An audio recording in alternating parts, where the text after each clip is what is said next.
തൃശൂർ വടക്കാഞ്ചേരിയിലെ ജനവാസ മേഖലയിൽ കാട്ടാന ഇറങ്ങി വൻ നാശനഷ്ടം. ലക്ഷം വീടിന് എതിർവശത്തുള്ള ഡേവിസിന്റെ പ്ലാസ്റ്റിക് കമ്പനിയുടെ മതിൽ തകർത്ത കാട്ടാന അതിർത്തിയോട് ചേർന്ന് നിന്ന ഈറൻ പന്ന ഷെഡിന് മുകളിലേക്ക് കുത്തിമറച്ചിടുകയും ചെയ്തു.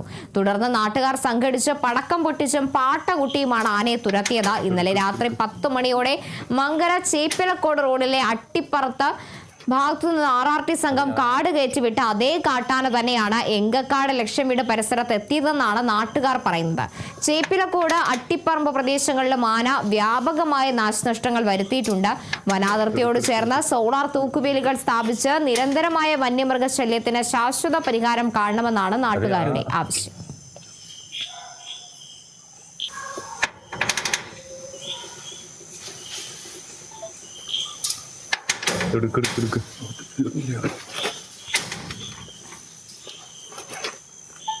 അതെ, ആ